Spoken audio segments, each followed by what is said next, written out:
What stupid, self-inflicted injuries have you seen that could have been easily avoided? I was a firefighter and we were called to a vehicle fire at midnight in a rural area. We get there and sure enough there's a pickup truck fully engulfed in flames. This wasn't the usual engine compartment fire. The whole truck was roaring. I was the nozzle man at the time on my engine, which meant my job was to be the guy spraying water on the fire. As I got closer to the pickup, I noticed a gosh-awful smell.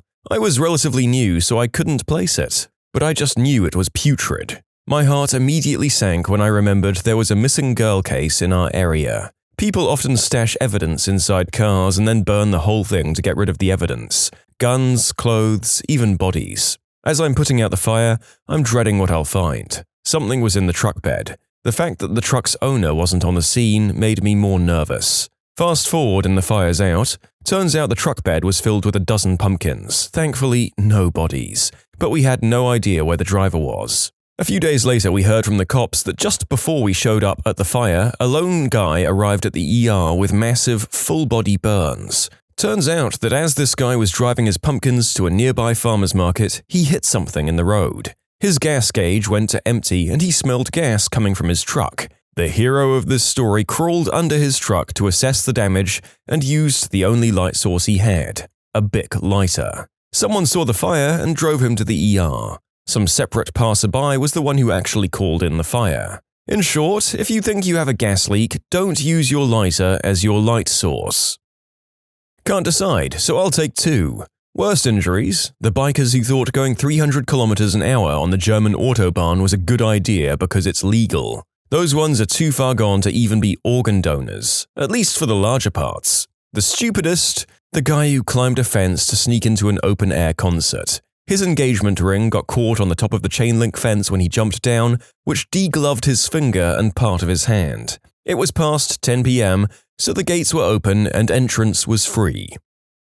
Pedestrian versus train is always like a bomb went off. My colleague found an enucleated eyeball like half a mile down the track from the majority of the body. Apparently, it was her screensaver for a few years at work.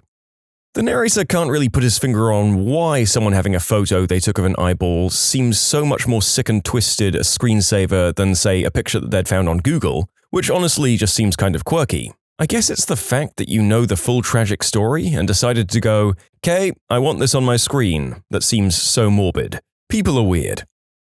Some guy decided kicking a running mower blade that was jammed up was a great idea. He was nice enough to bring his foot in to us, though, in a cooler full of beer. My boss's husband was mowing the lawn and then the blades jammed. Decided to unclog it with his bare hand. He only lost the tips of all his fingers. Too much work to turn it off. Besides, I can just get it out real quick and— oh my god, my hand! There was an SUV full of teenagers driving down the highway in busy traffic. They were driving pretty aggressively. They tried to pass a truck, but the truck is towing a trailer and can't slow down quickly enough to let them pass before oncoming traffic gets close. So they slow down and try to make a second pass. The 15-year-old in the back seat decides to pull his pants down and hang his butt out and moon the other car. Once they passed, they overcorrected and rolled. The kid doing the mooning was ejected and left half his brains and his left arm in a 75-foot line down the middle of the highway. I work in a hospital. There's a lot of stupid crap I've seen. Climbing things and falling off them is a big one. And skateboarding without helmets. I know helmets look embarrassing when skateboarding, but a guy came off his board and was in an induced coma for a week after cracking his head open, for frick's sake. My mom nearly died because she wasn't wearing a helmet while biking. Seeing my dad on his hands and knees, screaming desperately into my mom's ears, trying to wake her up, was the best helmet PSA that 5-year-old me ever got. I met a guy while I was in the hospital ER that was getting out after suffering a stab wound to his leg. I asked him what happened and he told me that his friend stabbed him with a carving knife. I asked him why he'd do something like that and he replied, "We were both drunk and decided to see if I could feel it." At least he had a sense of humor about it. My dad is a police officer and in the first few weeks he was working, he had 2 really bad accident calls. The first one was on a local highway where a guy had lost control of his U-Haul and flipped it. He wasn't wearing a seatbelt and was ejected. He landed, most likely already dead, and the truck came to rest on his head. Only on his head. The other one was more gruesome. A homeless man was sleeping under garbage when a garbage truck drove onto him trying to get closer to the dumpster. I know this has been said many times, I think even in Deadpool, but he described it as if you ran over a tube of toothpaste. The top popped and the bottom was completely flat. My cousin is an EMT, and he said one of the nastiest scenes he came upon was a car accident in which the passenger had both her legs up on the dash. Airbags deployed, causing severe fractures on both of her ankles, and pushed her knees into her face, breaking her eye socket. He said she was fully conscious when he arrived and in incredible pain. If I remember correctly, she survived and was expected to make a full recovery. He has lots of crazy stories, mostly crystal and drunk drivers though. 25 years in the fire service. Pick one. A. Dropping your smack pipe onto your bed and burning off all your skin and flesh. B. Getting drunk and hitting a tree sideways with your Grand Cherokee so hard that the frame rails met on the other side. Oh, and not being identified for 4 days because all you had was a fake ID. And C. Stopping your truck on the side of the I-95 to pee at 2 a.m. Getting out on the traffic side and getting waffled by a truck. Seriously, fricking drunk drivers. Nothing beats getting out of bed at 1 a.m., spending 5 hours watching the Staties do their investigation, and then going to work on 2 hours sleep. Here's one from within the last year that I didn't have to deal with directly. Some butthole walked into traffic to self-delete at 5 a.m. on 95 in Greenwich, Connecticut. Got himself flattened, but the trucker didn't notice, and the traffic kept running over him until 9. I went over the smear around 6:30 and noticed the clothes everywhere. 4 hours of the NYC commuter rush drove over that guy's carcass. The smear was spread over 3 lanes and 100 yards. People are used to dead deer and some trash on the road. Plus, it was early and very dark. A friend of mine told me about a call he had as an EMT. It was for a guy with an ungloved member in a hot tub. Firefighter here. Teenage boy ducked and rolled from a car traveling about 40 miles per hour because a bee got into the car and he was allergic to bees. Holy crap, this is really one of those, you shouldn't have to be struggling not to laugh when you hear this one, and I'm very, very sorry. I can't fault the kid for taking his chances and grazing the crap out of his skin, but surely at that point you freeze in fear and mutter through gritted teeth for the driver to please slow down so you can run for your life. I'm just saying that going from seated and belted to leaping bodily out of a moving vehicle is something that would run against my instinct, even if my allergy, an axe-wielding psychopath, was in the car. My dad was working on these kinds of things in the 1970s. One of the stories he told me was he was called to an early morning accident on the 101 where a drunk driver got an off-ramp and hit another car head-on. Neither the driver nor the passenger in the right-of-way car were wearing their seatbelts. The driver was impaled on the column of the steering wheel, and the passenger was launched through the windshield and then skid on his head, both dead at the scene. And the drunk driver? Totally fine since he was so drunk he basically went ragdoll on impact. A theatre was being renovated. The theatre was designed for a specific show, and that show left after something like a 15-year run. One of the design quirks of the theatre was a concrete basement underneath the stage, where machinery would push up some pretty impressive set changes from below. This meant that the stage had giant open holes in it after all that machinery and stuff was cleared out of the basement. The holes in the stage opened up to a 30-foot drop with bare concrete beneath. The crew who was tearing down the stuff on the stage took some precautions to make sure nobody fell into these holes. They put plywood over the holes and set up caution cones all around them. When they finished tearing down all the stuff from the stage, the last things remaining were those cones and plywood.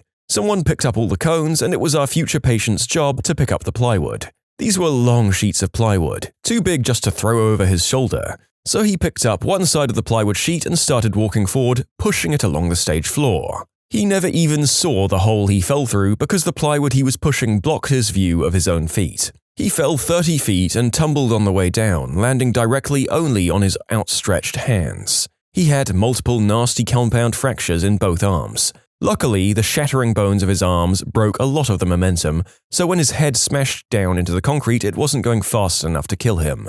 It knocked him unconscious and knocked out all of his teeth on one side of his head. It also crushed and dislocated his jaw. The radial and ulnar fractures were the worst. His hands just hung limply, with gore everywhere and his bones clearly exposed on both forearms. He woke up while we were prepping him for ambulance transport. He mumbled something to us, but his speech was garbled and messed, mostly due to his injury, but also due to the spinal immobilization we put on him, which tucks underneath the chin. He kept mumbling, After a while, I realized he was trying to tell us that his hands hurt. Which makes sense, considering the circumstances. He fell 30 feet onto concrete. He was damn lucky just to have survived. EMS supervisor of a well-known party campus. Of all the calls with completely blotto patients, the winner is a freshman who drank one beer and attempted to slide down the railing of his 4th-floor dorm's stairwell, only to fall 5 stories upside down onto the concrete basement floor, with only his head as a cushion. On arrival, the pool of blood, twice his size, gave me no hope when I reached down to check his pulse. To my surprise, he not only survived his ICU hospitalization, he sat next to me on the first day of organic chemistry a year later. You can submit your own stories to be featured here on the channel. The story submission link is in the description below. And if you want to listen to some vibey music in the background, check out easymode, also linked below, and subscribe. Thankfully, I didn't see it as our response was over the phone, but we got a call from a car that had done a rollover and no one was responding, so we got police out there ASAP. At some point, a bystander came to the car and said there was no one outside, which is weird because someone had to have been there at some point for it to crash, right? Well, about 10 minutes later, the bystander came back to say he'd found the driver, or at least half of him. We had to call the police back and let them know the driver was bisected at the waist. Later on, the bystander reported he found the torso as well. Bad day to be a good Samaritan for him, I think. Some of the other people in the office were speculating it was a murder cover-up, but he probably just didn't have his seatbelt on. If your car rolls over and half of you is flying out the window, that's something that happens. I was actually just thinking of this the other day. I know a family in my small town that recently lost their son in a car accident. The son and his girlfriend were just driving around late at night on the roads around their farm, and they've driven on them hundreds of times. They got talking or something after he missed a turn, having to swerve and tipping his truck over. He wasn't wearing his seatbelt, so he was thrown out of the window and smashed by the truck, killing him instantly. His girlfriend was wearing her seatbelt and didn't even have a scratch on her. The truck itself was totally drivable. It was kind of dented on the side that it was landed on, but a little buffing out and you wouldn't even know his car was in an accident. But he was killed. Moral of the story, wear your seatbelt. A lesson that the narrator has had thoroughly drilled into him after doing a bunch of these medical videos, and hopefully one that the rest of you will take to heart as well. That and doing any of the other things in these stories. My days of getting tipsy and climbing on things may be done. Responded to a young guy that fell out of the shower when he slipped. He impaled a wooden toilet plunger into the side of his chest underneath his armpit. It was literally halfway down the wood into his body. The guy was standing in the living room when we got there, plunger and all. How he was alive, I don't know. Our mouths were open after going into the home, had to put him sideways on the stretcher in a position of comfort. The poor guy had just been showering. I was skimming and I saw shower, slipped, and toilet plunger and was expecting it to have gone up his butt accidentally. But this was much worse than a colon puncture.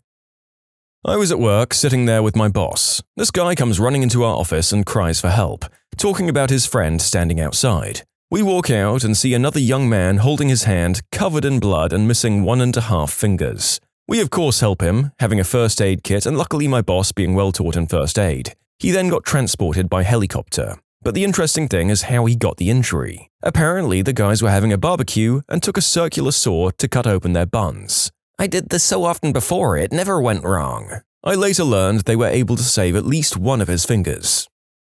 The worst injury I've seen caused by something stupid was a man who crashed into a tree on the side of the highway. He had a nice gouge in his scalp and totaled his car. The reason he did this? He imagined the exit was about half a mile earlier than it was and tried to merge off into the grass. He was also high as frick on whippets. Really strange to find an entire box of NO2 canisters in someone's passenger seat and an empty whipped cream dispenser, which is the stupidest substance I can think of besides huffing paint. I nearly had a similar diversion from the I-75 through Atlanta when someone threw a glass bottle out of their window and it flew into mine and cracked me across the skull. Fortunately, it was late at night, so there was no traffic and I didn't hit anything when I lost control and spun out onto the shoulder. I had to get 5 stitches, and I've still got a nasty and very visible scar to this day. I missed one of those big steel poles that holds up street signs by about a foot, so yeah, someone else littering almost killed me. Not my story, but one that my paramedic dad has told me a couple of times. A lady was standing under a massive oak tree in her yard after a nasty storm damaged it. One of the limbs, as thick as a trunk on a normal street tree, was cracked, and this lady was just staring up at it, trying to figure out what to do when it broke off and crushed her. Apparently, it absolutely pancaked her torso and head, but left her limbs just fine. My dad describes it as exactly like a Bugs Bunny cartoon. Dude's two neglected, underfed, unneutered large pit bulls were fighting over the unspayed female dog. Dude stepped into the middle and had his bottom lip entirely removed to the gum line. He was also on a lot of blood thinners. He then pulled his concealed carry weapon and shot the dog, hitting it in the stomach. I felt so bad for that dog for being owned by a freaking moron. It's his fault the dog died. I picked the guy's lip up off the ground and packaged it for transport. He bled all the way to the level 1 trauma center an hour away. We ran out of absorbents and had to use Quick Clot to get the bleeding stopped. Blood was running out the back of the ambulance. Former paramedic here, I saw a man lose his life after falling 12 feet. 12 feet ain't that high, but when you land wrong, instant death. If you work at any height, wear a harness. I always like to remind people the average human is just tall enough that if they stand up straight and fall rigidly forward or backwards onto solid cement, they will gain just enough energy to impart a likely lethal blow. Apply this to things like curbs or other small surfaces and it's no contest. That's how freaking fragile we are when it comes to gravity, people. My mother was a police explorer in the 80s. She later went on to being a 911 dispatcher. She had to do a ride-along as part of police explorers or dispatch training, I can't remember which. The town she lived in has lots of gravel roads. On a blistering and muggy Iowa summer, the ambulance gets called to a motorcycle crash. They'd been speeding down the gravel and he was wearing shorts, sandals, and no helmet. He was literally pasted across the gravel, which acted like sandpaper. His head was split wide open and his brains were scattered like a Gallagher show, and the smell is something my mum says she can still smell when she tells the story. Gently cooking brains in gravel mixed with the road dust and raw meat smell. Didn't help that it was super humid, too. The girl riding with him lost 80% of her skin and broke basically everything. She died in the hospital before her parents got there. My mum made me swear to never ride motorcycles. Riding leathers aren't a freaking fashion statement. So unless you want to force some traumatized 20-year-old to scrape your face meat off the road with a garden spade, wear the proper riding gear and helmet. I'm a medic. A kid de-skinned his sausage while peeing by aggressively pulling his zipper up after he was finished. Oh god. Excuse the narrator, he's just going to narrate with his legs crossed and try not to think about the immense amount of second-hand pain that reading, writing, and narrating that last sentence caused him. Owie, owie, owie, owie. My father-in-law is a firefighter, but the area mostly just has car accidents. So many people have their lives ruined by speeding or driving drunk. So many.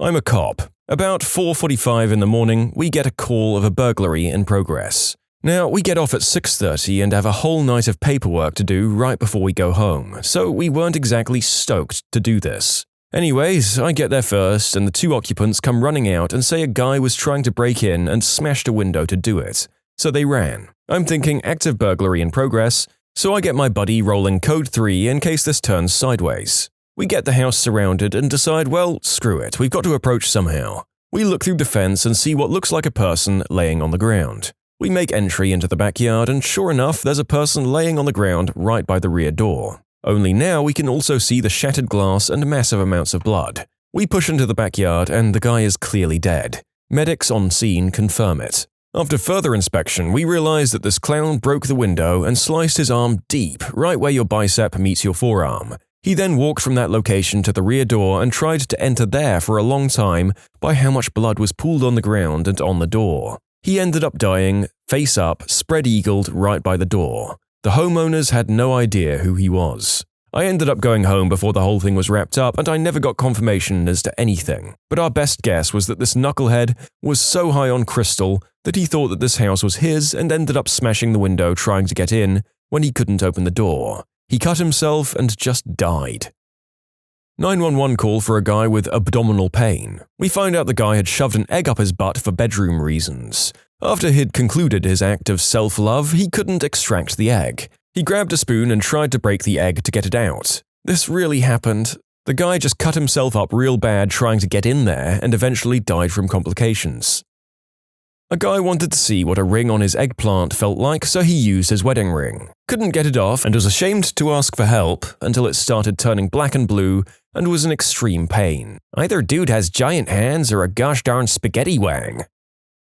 I'm not a first responder, but this reminds me of that one YouTuber that stuck his head in a microwave and then filled it with cement. Like literally, what did he expect? Did he even know how cement works? That it hardens? Anyways, it was a waste of time for the first responders in my opinion. Had that guy been smarter, the first responders could have actually saved a life of someone who actually needed help rather than someone who self-inflicted this idiocy upon themselves.